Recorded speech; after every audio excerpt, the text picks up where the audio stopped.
Hi guys, on se retrouve aujourd'hui pour une nouvelle vidéo et aujourd'hui on va récapituler ensemble les dernières lectures que j'ai faites et voilà, j'espère que ça va vous plaire, j'espère que ça vous donnera quelques petites idées de quoi lire. J'ai trois très bonnes lectures, excellentes même. Et j'ai deux flops qu'on verra en fin de vidéo et qui je pense vont un petit peu être considérés comme des unpopular opinions parce que je sais que ce sont des livres qui sont très aimés, mais voilà, moi j'ai pas du tout accroché, donc voilà, restez jusqu'à la fin si vous voulez voir les flops. Et puis on va commencer tout de suite avec les livres que j'ai beaucoup aimés. On va commencer avec un livre très léger avec lequel j'ai passé un excellent moment. J'ai lu La bibliothèque des cœurs cabossés de Katharina Bivald et j'ai passé un excellent moment. C'est publié chez les éditions de Noël et là je vois que le grand format coûte 21,90, fait 475 pages, 480 pages et c'est ultra facile à lire. Je vais vous montrer l'intérieur. C'est écrit très gros, la mise en page est très aérée, donc c'est vraiment un confort de lecture qui est très agréable. J'étais tombée dessus en fait quand j'étais allée acheter des bouquins d'occasion à Easy Cash et en fait la couverture m'a énormément appelée et le résumé aussi, puisque en fait on va suivre une jeune femme qui s'appelle Sarah, qui est suédoise et qui en fait va entretenir une correspondance avec une vieille dame qui s'appelle Amy qui habite aux États-Unis et en fait un jour Amy va inviter Sarah à venir passer quelque temps chez elle, des vacances.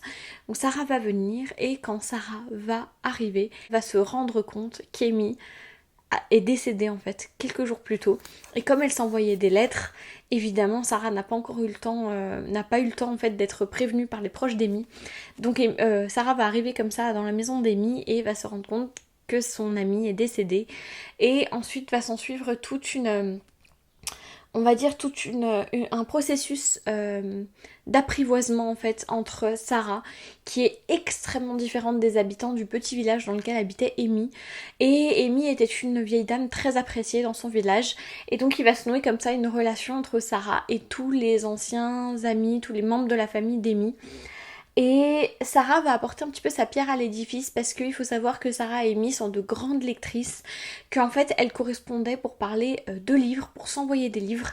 Donc si vous aimez les livres qui parlent de livres, les livres qui donnent envie de lire, je vous le conseille à 1000%, il m'a énormément touchée, j'ai passé vraiment un très bon moment, j'ai beaucoup aimé le personnage de Sarah, j'ai trouvé que voilà, à certains moments, bon, la plume n'était pas forcément extraordinaire, et à d'autres, je l'ai trouvée vraiment touchante, j'ai trouvé qu'elle arrivait à retranscrire en fait l'amour pour les livres qu'on peut avoir en tant que lecteur. Donc voilà, si vous aimez les livres qui parlent de livres, celui-ci est très touchant. Voilà, je trouve que le job est fait, je trouve que ça donne envie de dévorer des bouquins en restant chez soi. Donc voilà, j'ai beaucoup aimé, je vous le conseille chaudement. Et en plus j'ai beaucoup aimé le fait que quand je l'ai acheté je me suis rendu compte qu'il y avait Claire de marqué au stylo à l'intérieur. Et voilà, et cette petite anecdote m'a inspirée pour un projet professionnel. Donc ça restera un livre qui m'a beaucoup marqué et qui m'a beaucoup touchée. Même s'il reste très simple en fait, voilà, parfois on a des affinités qui se créent avec des œuvres parfois sans trop d'explications logiques, mais voilà, celui-ci en tout cas m'a beaucoup touchée. Ensuite, j'ai lu quelque chose qui m'a totalement bouleversée. On va repartir sur un tout autre sujet. Il faut que je vous prévienne si vous avez des difficultés à entendre parler d'agressions sexuelles, notamment de pédophilie, etc., d'abus, de viol. Skippez ce passage de la vidéo parce qu'on va être en plein dedans. Je vais vous présenter un roman très noir, un roman exceptionnel qui s'appelle Ma sombre Vanessa de Kate Elizabeth Russell. Et vraiment, je crois, sans dire de bêtises, déjà la couverture est incroyable. Et je crois sans dire de bêtises que c'est un des meilleurs livres que j'ai lu. Il a rejoint directement mon top pour l'année 2021. Et ce livre m'a retourné, m'a fait pleurer. Je l'ai dévoré en 2 jours. Il fait 440 pages et il est publié chez Les Escales. Et vraiment, mon Dieu. Alors en fait, dans ce roman, On va suivre Vanessa Wai, qui est une jeune étudiante. Je sais plus quel âge elle a, je crois qu'elle a 14-15 ans, ouais 15 ans.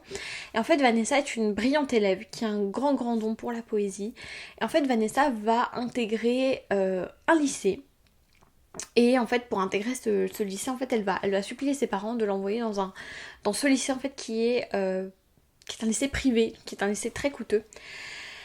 Et malheureusement, quand Vanessa va arriver, elle va se sentir perdue parce qu'elle a perdu son amie, voilà, se sont disputés, etc. Elle se retrouve toute seule, elle n'arrive pas à s'adapter aux méthodes de cours, elle sombre totalement au niveau des notes, elle se sent seule, ses parents sont très peu présents. C'est quelqu'un qui est en quête d'amour, en quête de reconnaissance et malheureusement, elle va faire la rencontre d'un professeur de littérature qui va la manipuler, qui va saisir toutes les fragilités et tous les besoins en fait de cette jeune fille et qui va s'en servir contre elle pour abuser d'elle durant toute son enfance, enfin son adolescence et plus tard même au début de sa vie de jeune femme. Et c'est un roman bouleversant pour lequel j'ai même pris des notes pour vous en parler parce que je voulais être sûre de lui rendre justice. D'autant plus qu'en fait sur la couverture il y avait un bandeau sur lequel il est marqué un roman qu'on ne lâche pas, de la dynamite de Stephen King. Et en fait quand j'ai vu ça, donc c'est un cadeau que j'ai eu à Noël de la part de ma maman. Et en fait quand j'ai vu ça, j'étais là, bon, ok, ça va être excellent. Et en plus avec le sujet, on se rend compte que ça va être très prenant. Voilà, il y a des phrases...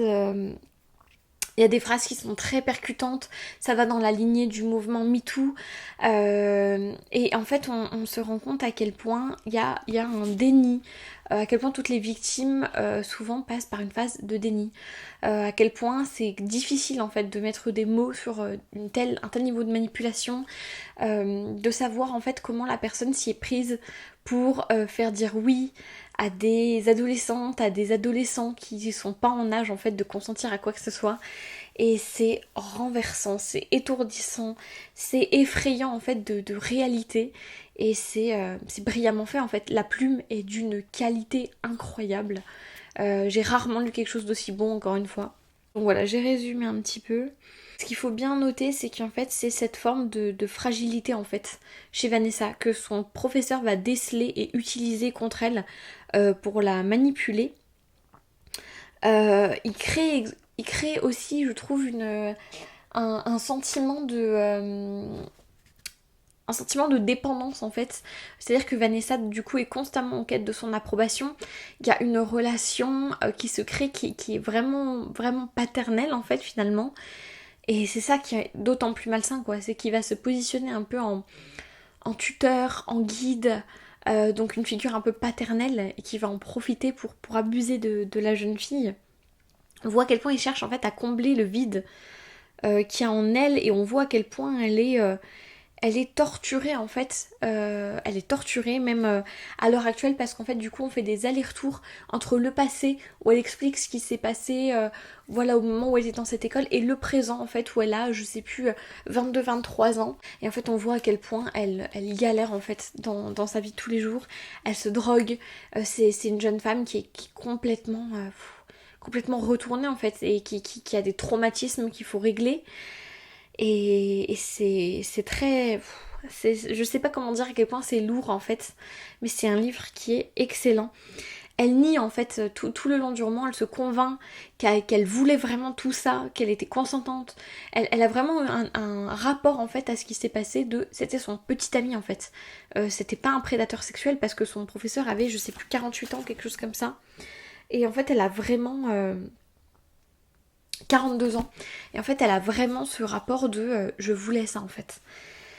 Elle le protège beaucoup, elle va jusqu'à se faire renvoyer en fait de son école. Voilà, je vous spoil pas plus. Mais voilà, elle fait tout en fait ce qu'elle peut pour le protéger et c'est terrible. On voit à quel point en fait le déni peut être ancré chez les victimes et à quel point en fait il est doué quoi pour la manipulation.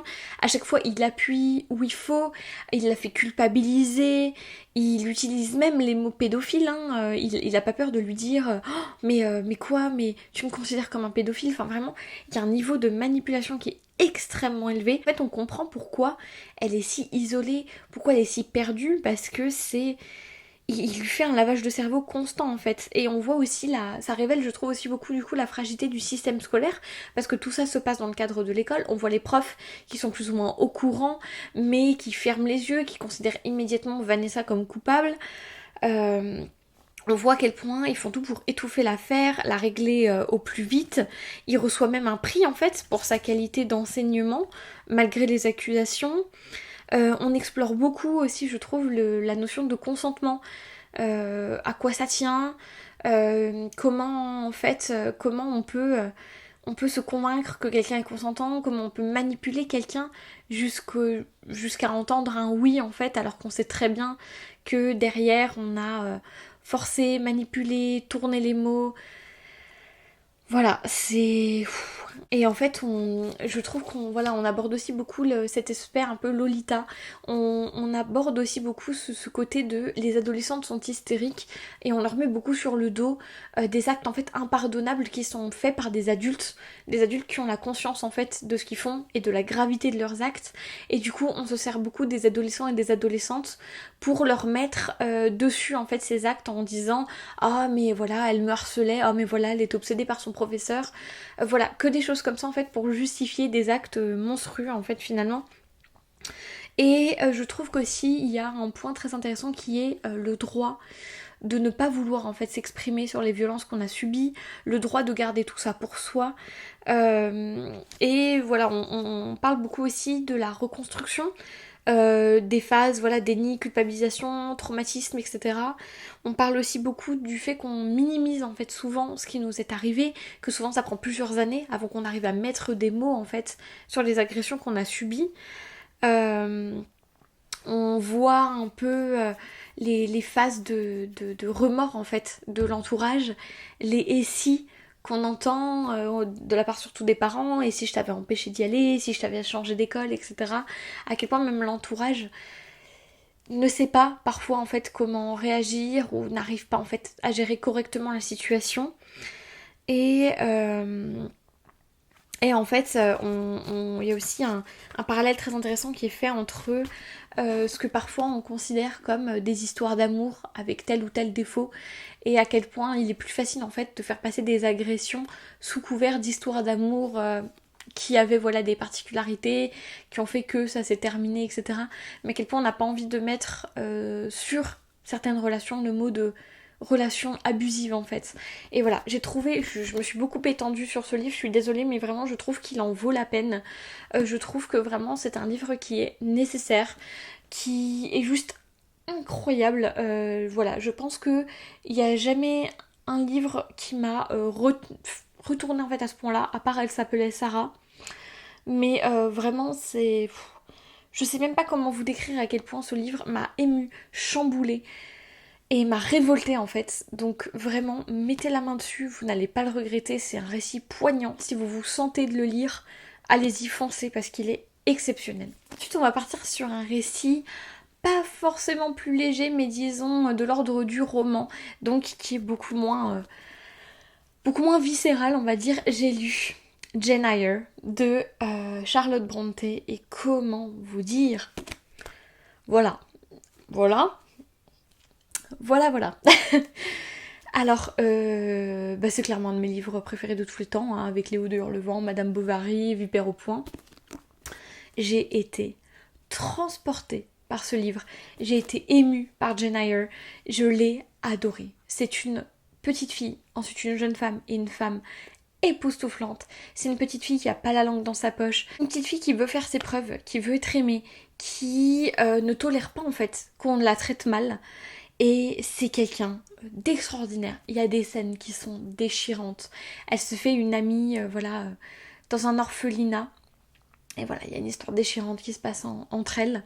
Si vous ne connaissez pas l'histoire de Jane Eyre, c'est l'histoire d'une petite fille qui s'appelle Jane Eyre, qui est orpheline et qui se retrouve à vivre chez sa tante avec donc tous ses cousins. Et en fait, sa tante la traite super mal. Elle l'enferme dans des pièces pour la punir. Son cousin lui jette des trucs au visage jusqu'à la faire saigner. Et c'est encore elle qui ramasse. Elle est maltraitée comme tout. Elle finit par être envoyée dans un pensionnat, un espèce de pensionnat religieux, où pareil, c'est austère. Elle mange pas à sa faim. Et donc à un moment, il y a une épidémie. Et vraiment, c'est une histoire déchirante d'une jeune femme qui est en quête d'une famille en fait, qui veut être aimée, qui passe par des moments de sa vie atroces. Une fois qu'elle a fini voilà, d'être en pensionnat, elle finit par être institutrice, ensuite elle finit gouvernante dans une famille, ensuite elle doit partir pour X ou Y raison. Il y a des passages qui sont vraiment déchirants avec l'homme qu'elle aime, etc. C'est un récit qui est d'une qualité incroyable. On est transporté. J'ai mis tellement en fait de petits post-it parce qu'il y a tellement de phrases qui sont touchantes. Elle dit clairement à sa tante à un moment je vous hais en fait. Et même plus tard en fait je ne reviendrai jamais vous voir. Je ne vous appellerai jamais tata. Enfin, vous n'aurez rien quoi. Et en fait c'est une gamine qui à un moment explose et qui à un moment est là. En fait vous allez pas commencer à me vous allez pas commencer à me gaver parce que ça va vite se terminer en fait. Et je sais pas, le fait qu'on ait un roman qui est si contemporain en fait pour l'époque à laquelle il a été écrit, qui est d'une telle qualité, qui a une figure féminine si forte, si pleine de caractère, si vivante en fait. Je sais pas, j'ai été transportée de Jane Eyre, c'est juste un personnage incroyable. Je voulais Jane Eyre. Oui et non, parce que vu la vie qu'elle a, non. Mais je voulais être elle pour le courage dont elle fait preuve, pour la force de caractère qu'elle a, pour le fait qu'elle a jamais baissé les bras, que c'est pas quelqu'un qui abandonne, c'est quelqu'un qui a fatalement bon cœur, c'est quelqu'un d'extrêmement doux, qui n'aspire en fait qu'à être aimé en fait. Et c'est... J'ai trouvé que ce récit était poignant en fait. Était poignant. C'est... Je vais essayer de vous trouver une ou deux citations pour vous donner un peu le ton du truc. Il y a un personnage aussi, il y a un professeur en fait de l'orphelinat qui m'a énormément touchée, une dame incroyable. Et en fait, tous les personnages dans ce livre sont vivants, tous les personnages sont réalistes. On a beaucoup de personnes qu'on aimerait connaître en fait. Et je sais pas, j'ai été totalement subjuguée en fait. Voilà, il y a un moment où c'est écrit... donc page 294, je vais faire une traduction un peu approximative parce que je l'ai lu en anglais. C'est marqué « C'était très plaisant. Aucun bonheur n'égale celui d'être aimé par ses pairs et de sentir que notre présence ajoute à leur confort. » Et c'est que des phrases comme ça. C'est incroyable. L'édition est magnifique. Et vraiment, j'ai passé un excellent moment en compagnie de Jane. Et ça restera en fait l'un de mes romans classiques de la littérature tout court et en particulier de la littérature anglaise préférée. La plume de Charlotte Brontë est incroyable. Je trouve ça à chaque fois fou, chez les sœurs Brontë, chez Jane Austen, de créer des personnages aussi vivants, aussi réalistes, aussi contemporains en fait. Enfin, on parle quand même de livres qui sont écrits au 19e. Et je sais pas, c'est fou. C'est fou en fait. Voilà. Ce livre est incroyable. N'hésitez pas à le lire. En anglais, il est quand même, je trouve, plutôt difficile d'accès. Il y a beaucoup de mots que j'ai dû chercher tout simplement parce qu'il y a beaucoup de vocabulaire relatif à la nature.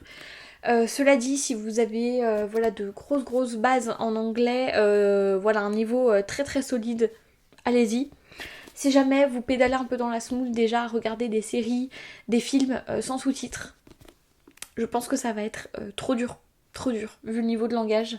Mais en français, je suppose que le texte est tout aussi qualitatif si vous prenez une édition de poche classique où les traducteurs font un travail de titan. Mais en tout cas, c'est un livre extraordinaire que je vous conseille chaudement si vous aimez les classiques. Ensuite, on va parler de 2 flops que j'ai lus sur ma liseuse. Je vais pas trop m'étendre parce que la vidéo est déjà super longue. J'ai parlé de livres qui m'ont beaucoup touchée, donc j'ai voulu un peu épiloguer, on va dire. On va parler dans un premier temps de Sacrée sorcière de Roald Dahl. Je sais que Sacrée sorcière, ça fait partie pour beaucoup de livres d'enfance. C'est un classique indétrônable avec Charlie et la chocolaterie et d'autres bouquins comme ça. Comme je l'avais déjà dit pour Charlie et la chocolaterie, j'avais pas forcément accroché à la plume de Roald Dahl, tout simplement parce que le film, c'est mon film préféré. Je suis très attachée en fait à la personnalité de Willy Wonka, à ses failles, à ses problèmes avec ses parents. C'est quelque chose qui me touche beaucoup. Et en fait, ce qui m'a beaucoup dérangée quand j'ai lu le livre, c'est que comme c'est un livre pour enfants, j'avais pas du tout réalisé qu'en fait, toute cette profondeur en fait du personnage de Willy Wonka n'est pas dans le livre. Et en fait, du coup, quand j'ai lu le livre, j'avais l'impression de lire quelque chose de totalement vide, qui, à côté du film, en fait, n'avait aucun intérêt, parce qu'il y avait pas de double lecture possible au niveau des âges. C'était quelque chose vraiment râlé pas crête. On insistait beaucoup moins sur la personnalité de Charlie, etc. Et ça m'a dérangée. Là, pour Sacrée sorcière, j'ai eu un problème un petit peu du même ordre. J'ai vu le film. Le film, oui, je le trouvais bien, mais enfin sans plus, je l'ai juste adoré parce qu'il y avait Anna Thaoué, mais c'est tout. Je l'ai pas trouvé incroyable. Par contre, en fait, le livre, vraiment, j'ai pas accroché quoi. J'ai pas accroché parce que j'ai trouvé que c'était beaucoup trop dégueulasse en fait pour des enfants. Il y avait vraiment des trucs, j'étais là, mais je lirais pas ça à mes enfants, enfin, en mode que des trucs genre, ouais, si des sorcières t'attrapent, elles te mangeront la tête et elles te couperont les doigts, enfin des trucs vraiment d'une violence. Et je sais pas, j'étais là, je me mettais vraiment dans la peau d'un enfant qui lisait ça, ou d'un parent qui lit ça à son enfant, voilà, le soir, et c'est d'une violence, enfin même moi, il y a des moments, j'étais là. C'est dégueu un peu, et pourtant voilà, je regarde des films d'horreur, des choses comme ça, mais là en fait c'était pas du tout ce que j'attendais en fait comme récit. J'attendais quelque chose d'un peu magique, d'un peu drôle. Il y avait des scènes drôles, mais j'ai trouvé que globalement, enfin la plus grosse partie du récit en fait reposait sur l'aspect gore et affreux des sorcières en fait. Donc c'est bien d'un côté, mais de l'autre, j'ai trouvé que c'était trop en fait. C'était trop, tout reposait là-dessus. Les sorcières, elles sont vraiment genre ignobles. Et en fait, je sais pas, pour un texte pour enfants, enfin... Et je sais pas, même pour adultes, du coup, moi je m'attendais pas du tout à ce type de récit. Je m'attendais à quelque chose d'un peu, voilà, drôle, un petit peu spooky sur les côtés, mais vraiment léger, quoi. Enfin, je m'attendais à un truc type chair de poule, en fait. Mais version avec l'univers, voilà, de Roald Dahl, Sacrée sorcière, etc. Et en fait, j'ai été hyper déçue. J'ai trouvé ça hyper violent, en fait. Et j'ai pas plus accroché que ça au récit, en fait. Voilà, donc je sais que c'est le texte vraiment chouchou de beaucoup de personnes, mais pour moi ça l'a pas du tout fait, je n'ai pas passé un bon moment. Et voilà, j'ai trouvé ça super dommage. Donc voilà, par contre ça se lit très bien, ça se lit très vite, mais voilà, j'ai pas passé un bon moment, malheureusement. Ensuite, la dernière déception dont je voulais vous parler, c'est un livre que je sais déjà de base fait beaucoup débat. Je vais vous parler du dernier tome d'After, puisqu'en fait j'ai lu les 4 premiers il y a à peu près 1 an et demi. Et en fait, j'étais à fond sur After. Je trouvais que c'était une super série, je trouvais que vraiment les rebondissements et tout étaient cool. Et en fait, là j'ai lu le 5e tome. Et en fait, je savais déjà que mon séjour en Erasmus en Angleterre, etc. avait fait que j'avais beaucoup grandi, que j'avais beaucoup changé d'un point de vue personnel, beaucoup mûri surtout. Et en fait, là, j'ai lu After, et vraiment, j'ai lu, je crois, 30% du livre, et j'étais vraiment, mais c'est pas possible. C'est pas possible. J'étais à mi-chemin entre le... et juste le rire, en fait. Parce que j'étais là, mais c'est quoi ce délire, en fait? Enfin, dans tous les tomes, c'est oui, et puis non, et puis oui, et puis non, et puis oui, et puis non, et puis oh, éloigne-toi de moi, t'es ça, je suis tellement mauvais. Et en fait, j'étais là, mais c'est lourd, quoi. C'est lourd. Enfin, moi qui ai un petit plaisir coupable, qui est Twilight, voilà, que j'aime bien refaire tous les ans, l'intégrale. Là, en fait, Vampire Diaries, pareil. Je suis au courant que c'est Cuculapraline, que c'est... voilà, que ça mérite un beau haussement de sourcils et compagnie. Mais, en fait, j'y prends plaisir, parce que quand même, quoi, on a envie de suivre l'histoire. Là j'étais là mais stop en fait, c'est tout le long la même chose et c'est des comportements mais aberrants de la part d'Ardine. La manière dont il parle, c'est vraiment en mode... Enfin, il y a un moment là dans le tome 5 où elle lui dit... c'est dans ses pensées là, elle le dit pas tout haut, mais en mode mon beau prince des ténèbres et tout. J'étais là en mode... Oh mon dieu. Enfin, vraiment non quoi, non. Et du coup, j'ai visionné beaucoup de vidéos sur After où vous savez, c'est les fameux challenges. J'ai lu ça pour que vous n'ayez pas à le lire. Et en fait, j'ai vu beaucoup de critiques qui rejoignaient ça. Et en fait, je me suis dit, bon, bah, ça me rassure parce que c'est moi qui ai grandi d'un coup, je sais pas comment ça se passe. Donc si jamais vous êtes plutôt jeune, ou même voilà moins jeune, mais que en fait c'est votre tasse de thé, ce genre de livre, en fait, bah allez-y, sautez dessus parce que vraiment ça va vous plaire. Je sais que moi les 4 premiers je les ai dévorés, j'ai adoré. Je me rappelle j'ai lu quasiment 3 tomes en une semaine, tellement je les ai déglingués. Mais en fait, si vous avez passé ce stade en fait tout le mythe en fait qu'on fait intégrer aux filles en fait qui part du principe qu'il nous faut un bad boy, que en fait voilà les hommes parfois ils sont torturés et en fait nous on est là, on les sauve et tout. Bah ça va vous saouler, vraiment, ça va vous saouler. J'ai pas pu le terminer quoi, vraiment, j'étais là mais c'est une torture et j'ai tellement de trucs à lire. Voilà, je me suis concertée avec mon copain qui m'aide toujours énormément pour mes lectures et j'étais là mais vraiment je ne peux pas le lire. Et donc du coup j'ai dû être contrainte de l'abandonner. Donc voilà, si vous avez beaucoup aimé After évidemment et Sacrée Sorcière, je comprends totalement. C'est juste que vraiment voilà, pour moi ça n'a pas été possible. Il y en a un qui correspondait pas à mes attentes et l'autre en fait où juste je pense j'ai passé le cap en fait de pouvoir lire ce genre de récit sans avoir envie soit de m'arracher les cheveux soit de pouffer de rire. Donc vraiment je n'ai pas pu. Mais voilà, en tout cas c'est tout pour cette update lecture. J'espère qu'il vous aura plu et qu'il vous aura donné quelques envies de lecture. Je suis désolée de m'être autant épanchée, mais je trouvais que c'était des livres, les 3 premiers, qui méritaient en fait qu'on s'arrête dessus. Donc voilà, j'espère que cette vidéo vous aura plu. En tout cas, je vous fais de gros bisous et je vous dis à la prochaine. Ciao.